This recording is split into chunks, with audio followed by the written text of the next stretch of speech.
Good morning, everybody, and welcome back to Let's Dive In. I'm having an incredible experience of talking to Barry Bostwick, who I've been watching for years, and I know you've been watching for years. And then we got a chance to see him in Signed, Sealed, Delivered, playing Bill Rita's dad. Welcome to the program, Barry Bostwick. Well, hello. Thank you very much. I'm happy to be here. Yeah, the Postables community has been thrilled that you're coming on. They wanted to hear from you for quite a long time now, and it's amazing. We all loved the latest movie. I have some questions. Postables have been kind enough to provide to provide some of the questions. Our Facebook community and Twitter community love you guys. So we'll go through those, and just wanted to chat with you about that in your life. Well, first of all, I never knew that this show was so huge when I signed on to do. How many episodes did I do? 3, 2, 4? Two that I recall. I could be wrong. Postables correct us if we're wrong in the comments. All right. I never realized, the wide appeal of this. It seemed like such a niche show, that. But then when I got on the set and I realized how different and fun each individual character was. And the stories were so interesting and human, that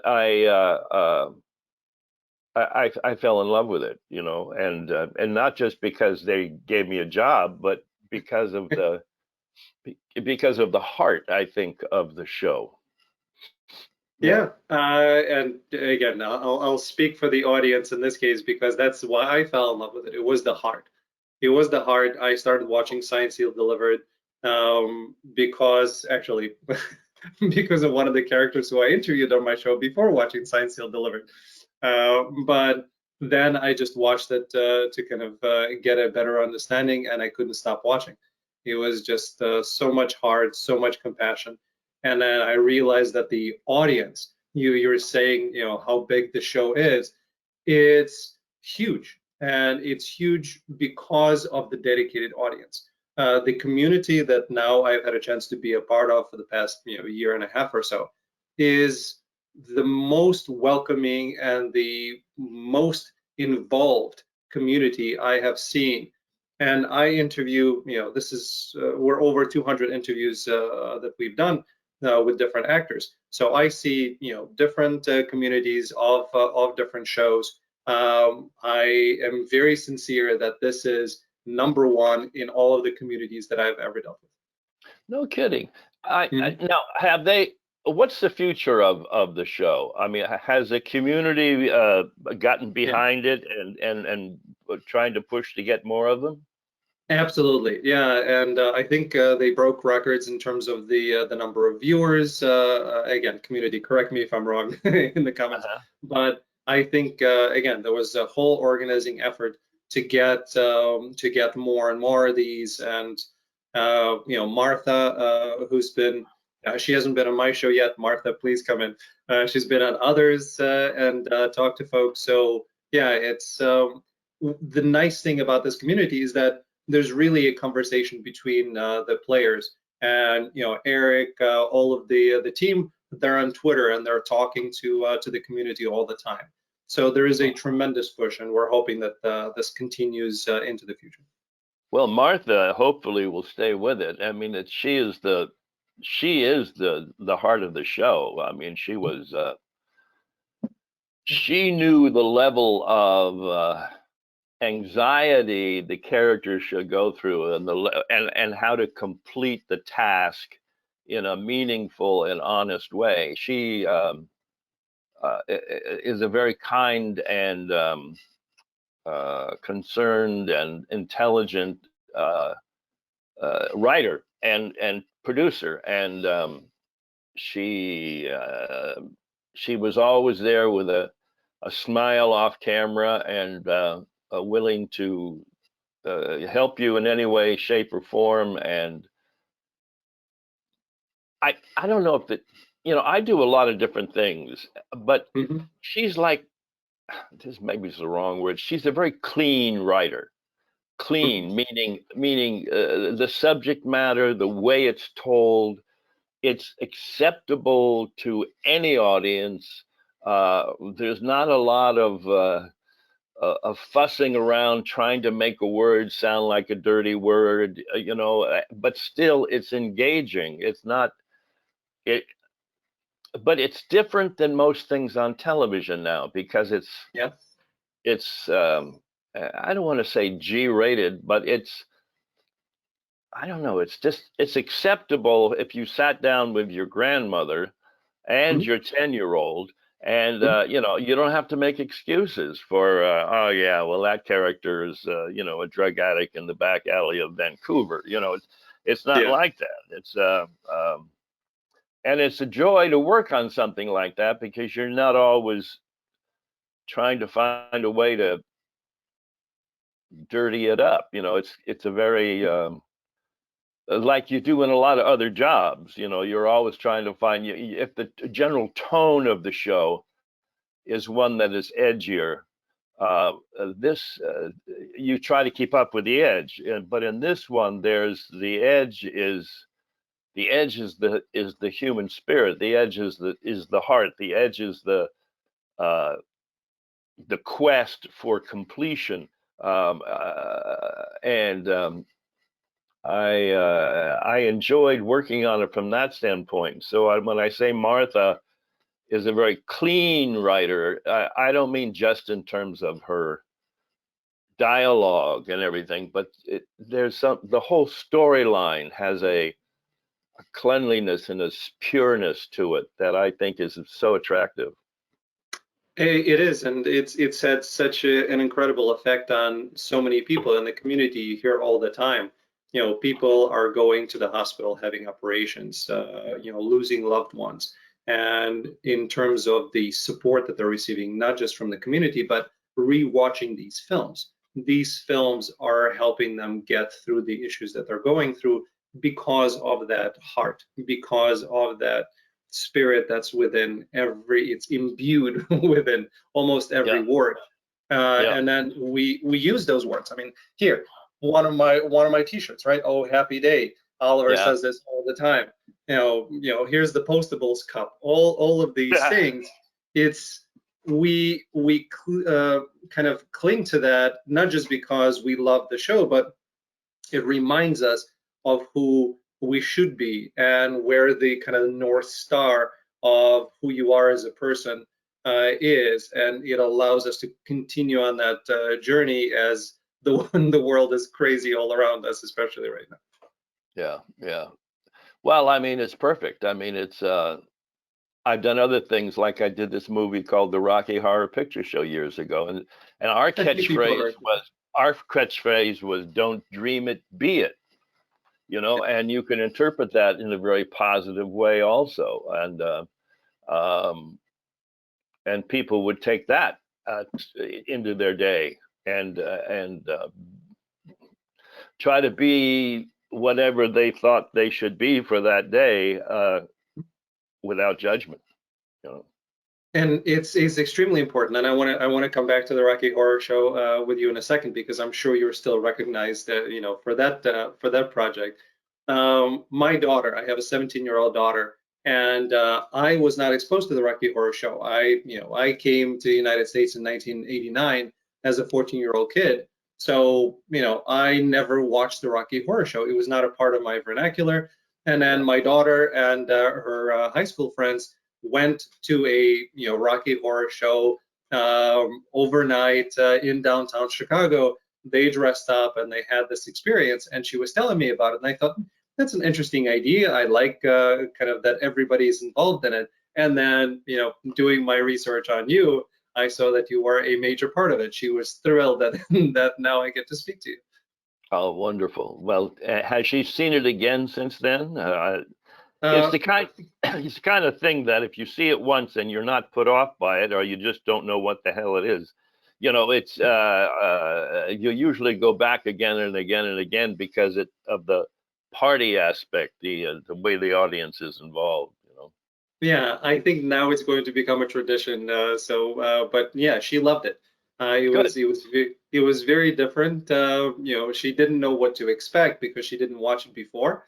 So Yeah. just being in that energy, it's kind of the Cirque du Soleil in a way, because there are so many things that are happening all over the place that Yeah. your brain's firing in every direction. And for her, it was a really cool experience.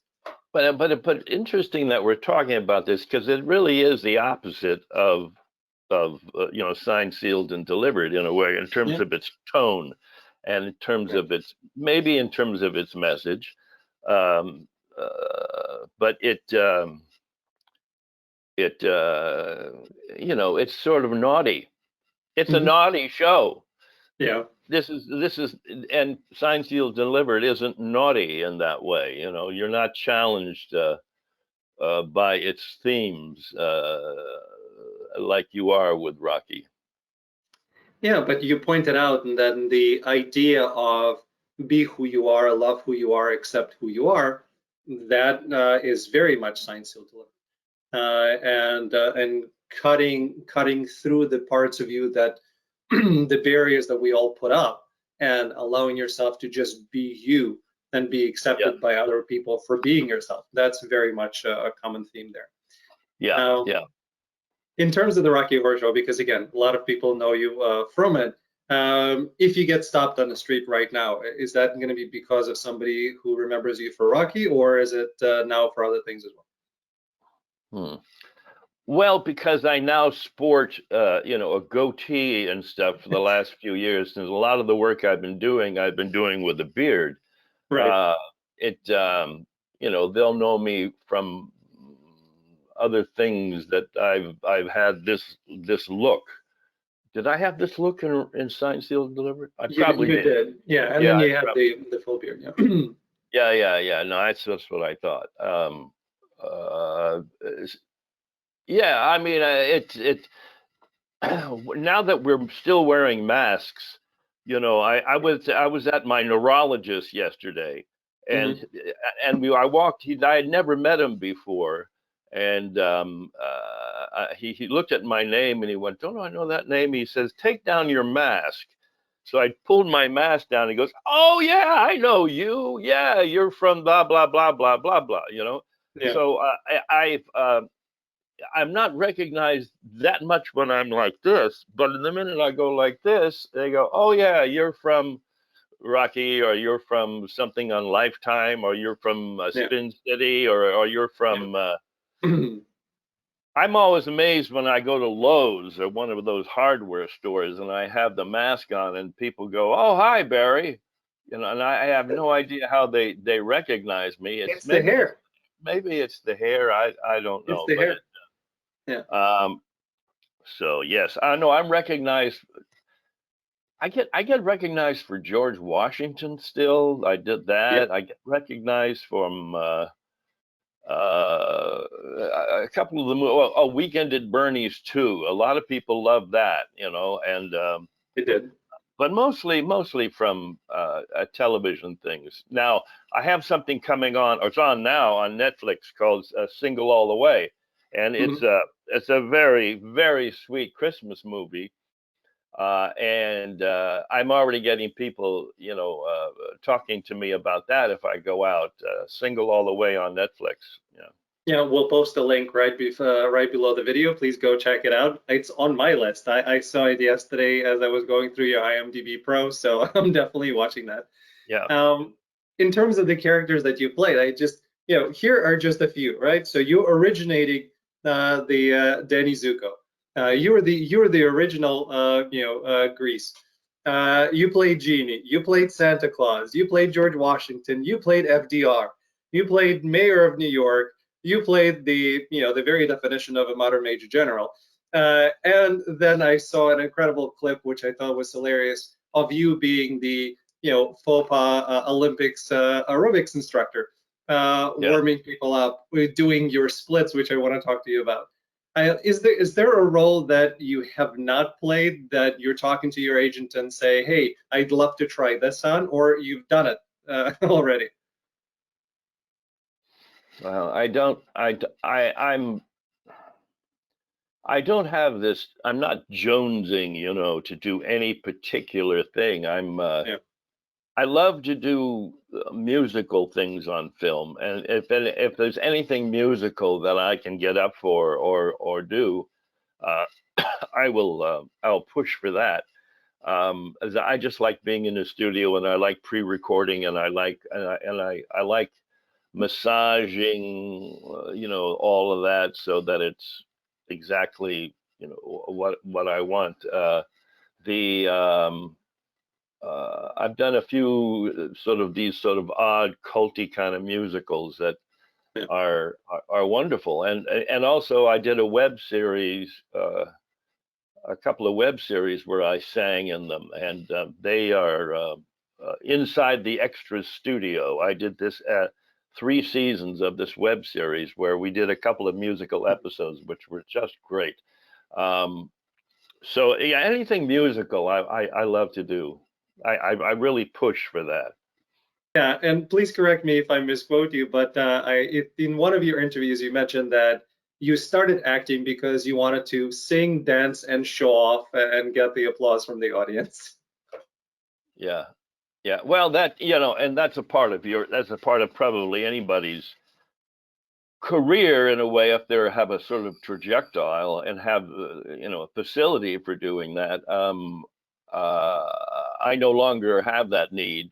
That's why I like doing it on film, because I don't really want to go back on stage and stand in one and, you know, sing my heart out with some mediocre love ballad that you've heard 1,000 times. That's that's that's my problem with musicals generally. It right now, you know, the ones that I've done that I think were sort of popular were The Robber Bridegroom, which was interesting because it was different. It was bluegrass music. It was something that, you know, and Grease, which was very obviously very 50s, and the one musical I did on Broadway, Nick and Nora, back in the 90s, was more of a traditional musical, and I didn't like doing it at all. It was only challenging in that I had to learn how to just be normal in a normal musical. I've never done Rodgers and Hammerstein or any of that kind of stuff because Yeah, it wasn't. I didn't have that kind of voice. I didn't enjoy that. I enjoyed listening to it, but I didn't enjoy doing it. And so I'm always attracted to things that are a little weird. You know, what is it? Alleluia. What was that film I did? Something Alleluia. Um, uh, somebody down on the bottom of your screen will tell me what it Wolf. is. Yep. Yeah, and it that was fun to do because it was a very weird song, and it was a very over the top song, and um, it wasn't Oklahoma where the wind comes sweeping down the plain.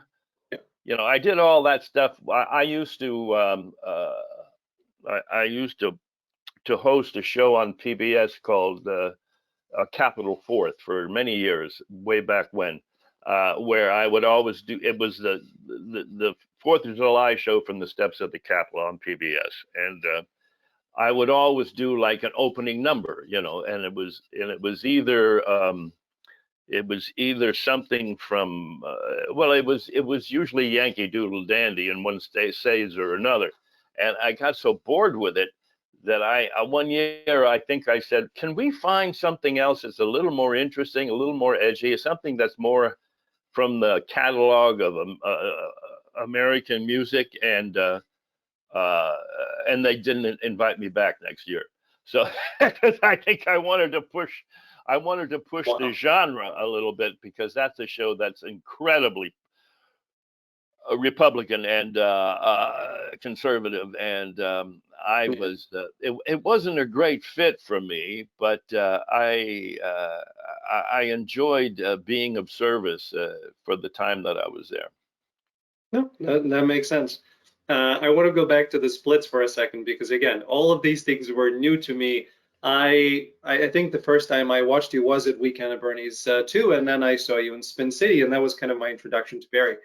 And doing my research and going and seeing the Danny Zuko, and seeing you doing splits everywhere, and seeing you being the sex symbol that you were for for a good period of time.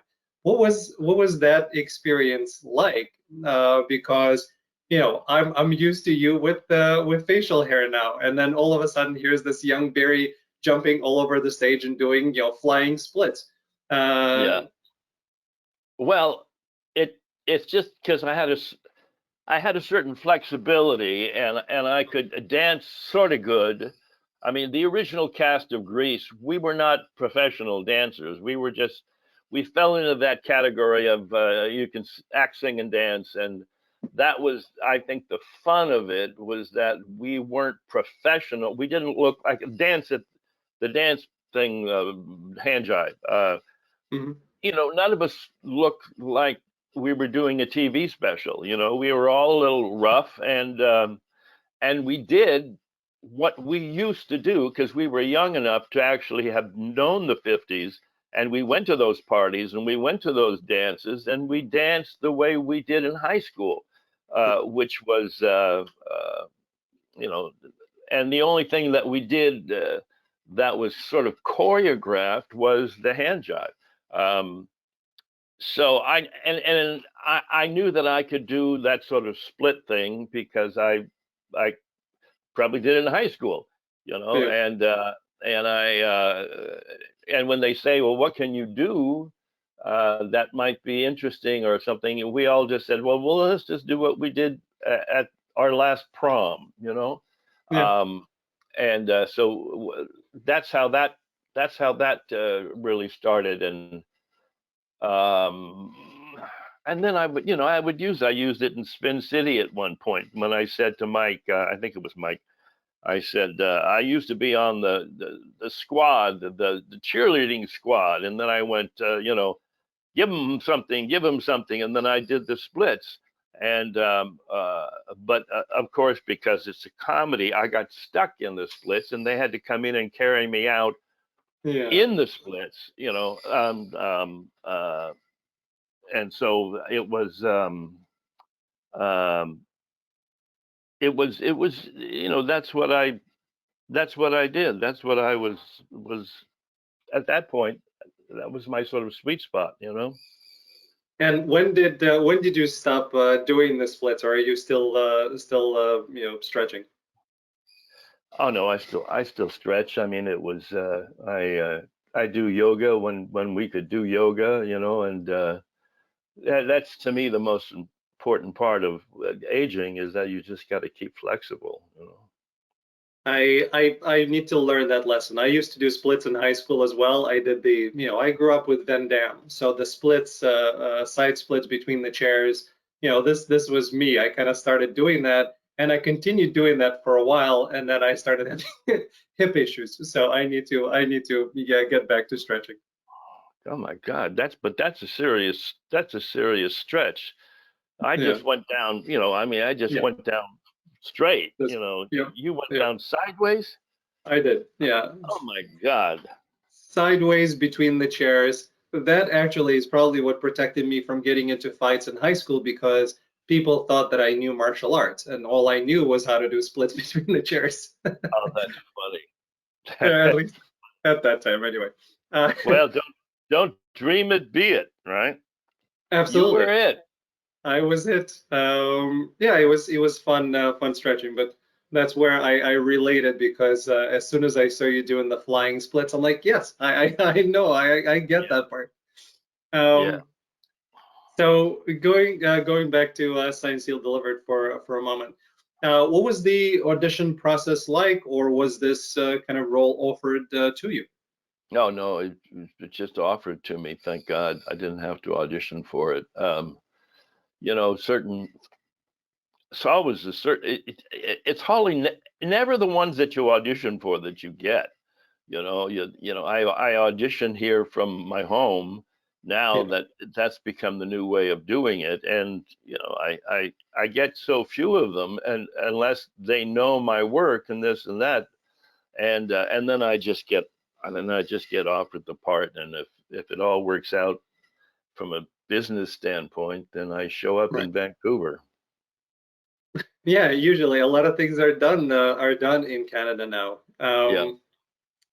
It's so you got the part. Did you have a chance to kind of watch any of the previous ones, or Martha kind of set the stage of here's what I want you to do with the character, and you meet your in the first movie anyway, the Rita's mom, and you go off from there.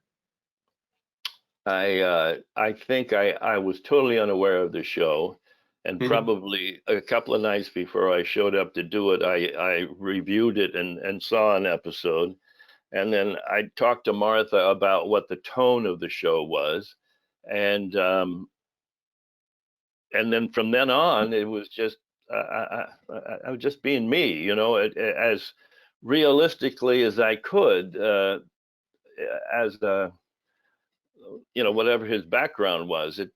Those Hmm. kinds of shows, as an actor, you just hope that you were cast close to who the character was, because I wasn't going to put anything on. I wasn't going to do a dialect, and I wasn't going to dress funny or this or that. I was just sort of a hippie guy, and so it was real easy, to be honest with you. All I had to do was learn my lines and show up. It's great, and I think I know that everybody would agree that you were cast very very well for that role. Yeah. Um, in acting in general, again, going through the different acting schools and different programs, I think a lot of actors get this idea that they have to be somebody else, and then eventually they get to the point where they realize, no, just be yourself. So Yeah. that when did that come for you of just be Barry? Because Barry is interesting, and Barry can be in different circumstances, and Barry can be different flavors, because that's who Barry is. Mm. Way back when, one of my first Broadway shows was with uh, a repertory company, and I was doing Osric in Hamlet, Hmm. uh, and the director, Ellis Rabb, who was one of my mentors at the time. I was just out of NYU. He said to me, he said, just, he says, don't do anything. Just stand there and trust that you're interesting enough, because I think I was trying to do Osric-y kinds of things, Yeah. and uh, and not that I could. I mean, that was the first time I heard it, but I wasn't able to fulfill that for years and years and years, and until I started doing a lot of TV movies where I was playing, husbands of the 70s and early 80s, was all of the TV movies with the women from TV shows, and they always need a husband, or they needed a boyfriend, or they needed a father, or and I think that's when I learned that I could just be myself. And then after a while, I realized, well, I think I'm really boring. So it's like just being yourself in a TV movie that wasn't challenging your character in any way. I eventually went to an acting coach and said, how can I, make this thing more than just what's on the page? And we discussed some techniques, and I tried them. I did everything that the actor's supposed to do. I wrote backstories. I did all of that, but the ultimately it was just becoming comfortable with, as you're saying, just being yourself and learning your lines and showing up on time, and and creating some kind of connection or chemistry with the people you're working with, and trust that the people you're working with are good and they'll give you something back that will make you better. I did George Washington, this miniseries with Patty Duke, and I swear to God, every scene I was in with Patty, it was like I wasn't acting. It was like just I was being with this woman who was a complete and an interesting human being, and she in turn took some of the artifice off of what I possibly could have done as George Washington, rather than just be, you know, a stoic, solid man, you know, human person. But a lot of that had to do with Patty. I probably would have gone in a different direction if Patty hadn't been there to sort of reel me in, and you know, thankfully she got an Emmy nomination out of it. So But yeah, you're so right. Again, it's the whole idea of acting is don't act, just be. And you were being, and that's what you were. And being, it's the purity of being in that scene with a person who you trust, and both of you are just there, and then you don't need to do anything. It's hmm I literally dream of moments. I don't know if you have dreams where you're acting. I have dreams when I'm acting, and I had a dream a few nights ago where um, we're doing some sort of a big production, and I'm playing a kind of a minor character, but I'm realizing, you know, I am the scene has started. I did my bit, and then I'm walking off, and I don't know if the camera is on me or not, but I'm continuing to be the character, and I'm thinking to myself, because again, hopefully you don't do that, but when I'm acting, it's this part that constantly, you know, observes, and then there is the part where you're trying to tell it to shut up, and I'm just trying to be the character. yeah, And in my dream, the part that's observing is saying, well, the camera may not be on you, and the other part of me is just saying, hey, I'm enjoying being here, go away. And I just continued being, and I woke up thinking, okay, this is great. I need more acting gigs so I can actually practice it. oh, that's fascinating. Usually the actor dream is, you know, you forgot your lines, you don't know the Yeah, script, I had those. you're in the wrong costume, Yeah. you're late for the theater, you know, and then you wake up screaming.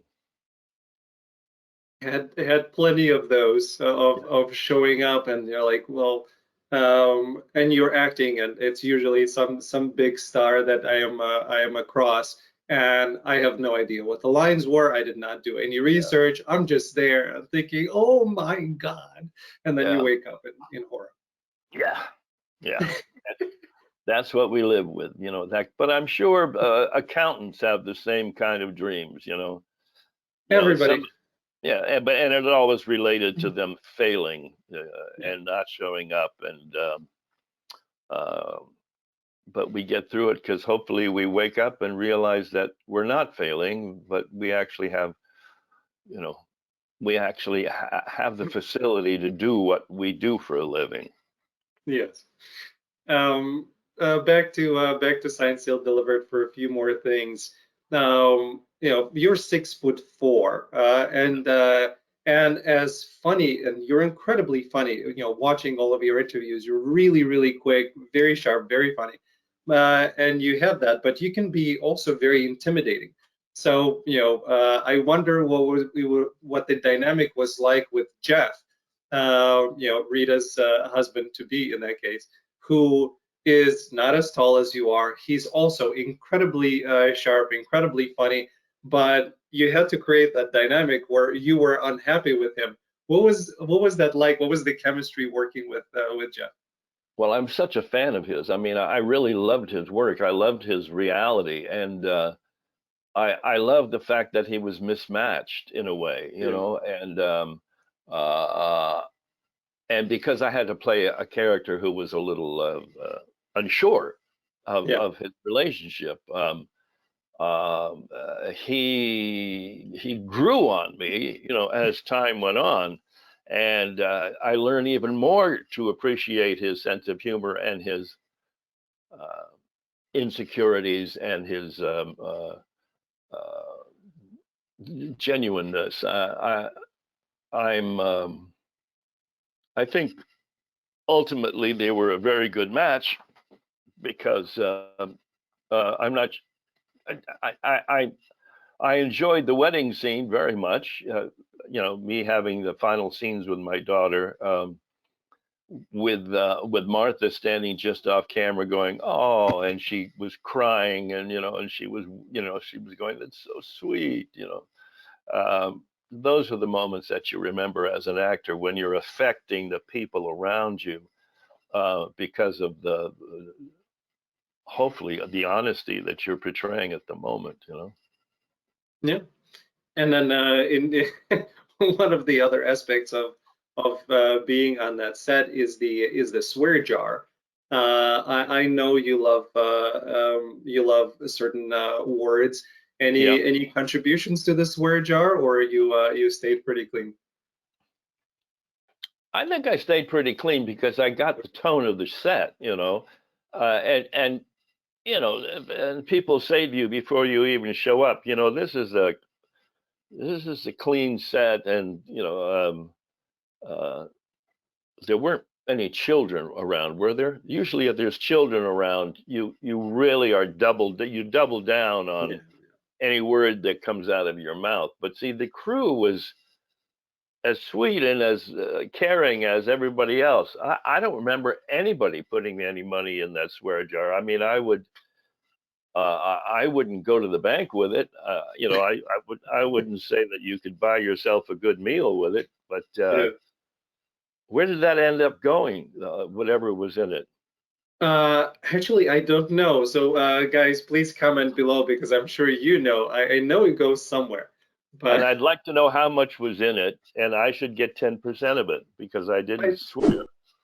I think so. Well, there's always the conversation of who during each episode, each movie, who contributed the most, and Oh. there are a few of the regulars that I think contribute usually. Oh, So well, I yeah. don't Well, know. they're working a 12-hour day. By about 11 and a half hours, you're saying every bad word you could think of. You just want to go home. And you probably stuff your pockets with dollar bills, just so, to entertain yourself because of the stress of the work. I mean, it's those kinds of TV series are just hellish. Oh, hellish. Maybe I should put $1 in the thing. There you go. We'll have our own swear jar. Yeah, yeah. Perfect. And then, was there any talk? Because I know all the postables want to know. Did Martha or anybody else, if you're allowed to say, was there any talk of, hey, this is what we're planning for the next one? Barry, stay tuned. No, not really. I mean, I just knew my daughter was going to get married, but what my attitude was about it, I didn't really know. I mean, he was a pretty chill guy, that character, right? My Yeah. character. He wouldn't Yeah.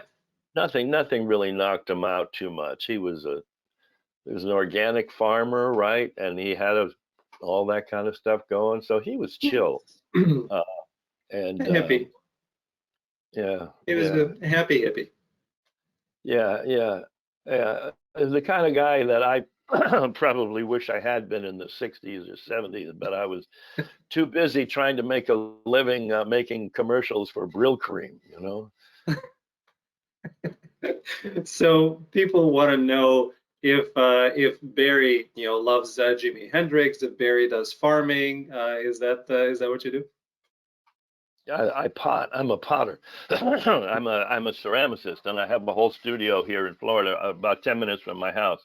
And I do. I've been doing it for about 25 years. I learned a Japanese pottery making from a Japanese master years ago through UCLA, and then he went back to Japan, and I learned he didn't speak any English, so we had an interpreter. But it was so interesting, and pottery is basically a hands-on thing anyway. So you Right. just watch, you do, and you conform to that. And over the years, I've expanded.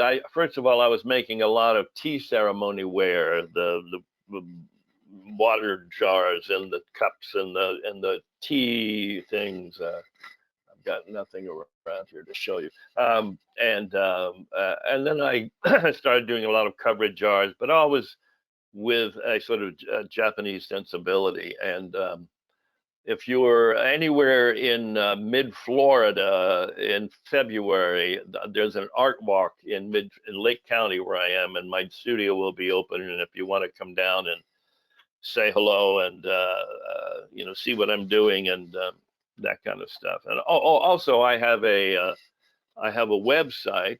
Can you see that? It's probably Yeah, back. yeah, yes, Is it back? yeah. No, it's forward. It's barryboswick.com. Yeah, and on that I make clocks and jewelry and stuff that are sort of Rocky Horror oriented, because that's the basic audience. And I've got these wonderful clocks that I've made over the years, and I sell them on my website. And I also sell signed underwear, because you got to do that if you played Brad Majors. Yeah, I was going to ask you about that, but we'll definitely post your website below the video, so people please go check it out. Thank you. The signed underwear bit, I definitely found that humorous. So still going strong? Oh yeah, oh yeah. My wife is totally embarrassed that I do it. She thinks I'm just whoring myself to the crowd, but it amuses me. I mean, Yeah, there aren't a lot of actors who can go out there and sell his signed underwear right, legitimately, other than right. just being creepy, but Yeah. Brad was in his underwear the whole time in the Rocky Horror Picture Show. So it's really sort of follows, night to day, and it's not as creepy as people probably think it is. No, it was funny. It was unexpected, but for a Rocky Horror Show, that was par for the course. Yeah, Uh, you got to get into it. Yeah, and again, working with so many incredible people. Again, just your on-screen credits. You have 277 on-screen credits, so you're Right. well on your way to the 300. But you work with Susan Sarandon. You work with Michael J. Fox. You worked with Travolta, who actually was on your set when you were doing when you were Danny before John went out and did the film. You had a chance to work with incredible people. I know that it's impossible to pick kind of your favorite experience, but is there an experience that stands out from your career, or it was just something that you'll always remember? Hmm. Um, it's always usually the last thing I did, because I have a terrible memory for the past. I always tell there's a couple of friends of mine who journalize their lives, and I say, if anybody ever wants to write a book about me, it's not going to be me. I want them to talk to you, because you remember what I did in 1978. And my remembrances are very difficult. They don't go back that far. For some reason, my mind wipes things out, um, and I'm only. It's probably all the meditation I've done, where I'm living as close to the moment as possible. But uh, uh, I try to learn from the past, and I try not to make the same mistakes. But it I just come across uh, um, stupid. I come across like, what are you? Do you have dementia? What is it? Do you not? I say, no, I just don't remember things. And if I do, I'm probably like a percentage of people who only remember the bad things. They stand out as being newsworthy and noteworthy in my mind. Um, but as for to answer your question, I would say I'm thinking there's a few moments in Greece where when the original cast, when we were doing it on stage and we moved to Broadway, and it became the sort of the thing that everybody wanted to see. It was the chorus line of its day, you know, and we became the longest running show on Broadway, and uh, it was just so much fun to do. And and I was so cocky and brash, me as an actor, that I wasn't concerned about not doing it right, you know. But the older you get more concerned about not doing it right, and you get you know, you hold yourself back from maybe being as spontaneous as you should be. But I think you know, there were some moments when I was doing "Alone at the Drive-In Movie," which is a song I did. You know, it was like my big solo, and it's not in the movie, by the way. They changed it, you know, and now he sings Sandy. Um, and so, if you want to hear that, go back to the original album. It's really it's like a fun, it's a fun song. Yeah. That. And probably some moments in Rocky Horror, you know, the moments of the floor show where we were dancing on a wet stage in 5-inch high heels, trying desperately to stay on our feet. You know, those kind of moments are the ones that stick out for me. And as I said, my working with Patty Duke was one of the highlights of my life and my career, and it was that was really eye-opening in terms of how easy, when you're with the right actors, it can be, when you don't have to feel like you're doing anything other than just showing up and relating, listening, you know. Makes sense. Few more things before I let you go. You know, all of my signed, sealed, delivered guests have their own design, and we're coming up with yours, and I know what it's going to be. Unfortunately, it's not ready yet, but you know, I was going to get you, you know, one of these mugs. Now hearing that you make your own, I don't know if you have a need for another one, but your I do. My mugs are all weird and sculptural and hardly easy to actually drink anything out of, because they're so shaped wrong. okay, then you're getting a mug, and your design, you know, like Eric Mabus, you know, everybody is based on the initials and then tying to the show and then tying to who they are. So Eric's is Everyday's Miracle with EM. You know, we have the for Kristen and for Crystal and for Jeff, for everybody else. So yours actually, before I could come up with one, Elaine Langer already came up with it, and it's Be Bold. And that, I think that describes who you are. It has your initials in it, obviously, and that'll be your design. We're just coming up with the actual layout of it, and then I'll get that too. Oh, well, I'm looking forward to that. Be bold. Was my character bold in this? Was he really boom bold? It was Um, obviously, or you guys wouldn't have thought of it. in a way, but I think it more describes you and kind of your career and what we see from you and your choices. You know, you've never Ah, shied away from anything that I can see. So I think it describes where it fits, at least in my mind. yeah, yeah. When I did this movie called Megaforce years ago, what was the catchphrase in that? Megaforce. Hold on. Oh, but again, it was like one of those 3-word things, like deeds, not words. That was it. Deeds, not words. Which I that was the catchphrase in for Megaforce. We're making a Mm. documentary about the making of it now. It'll be out next year. A very Nice. funny.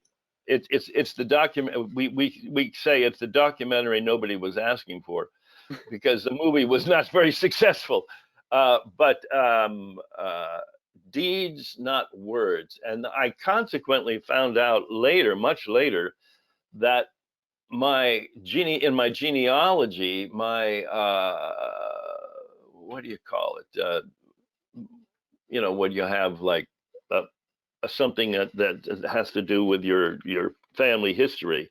Hmm. Um, my family history thing, it's got in Latin, deeds, not words. And I thought, oh my God! That's my life. My life is deeds, not words. And so you're saying bold would be the deeds, and the words would just get in the way of the actions. Yeah, and you just came up with the name for this episode. It's deeds, not words. So There you go.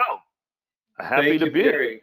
Yeah, listen, it's a thrill speaking to you. I'm Thank so happy that now you're a part of the Signed Seal Delivery community, and I hope that you will be for a long time to come. Oh, I will forever. I love all those. I love everybody involved with it. And if they ever do any more, I hope that they don't kill me off. Yes, I want to come back and be part of this loving community. I know they killed your wife for I mean I still have not heard a reason. It just in the next film she wasn't there and they needed a transition. But Yeah, um, they never told me either, but that's show business. yes, yeah. All of a sudden you're done. Thank Yeah, you, Barry. I really you're appreciate welcome. You're welcome. Thank you so much. Deeds, not it. words. And thanks everybody for tuning in into another episode of Let's Dive In. Barry Bostwick. I'm as amazed as you are. Thank you. Oh, thank you.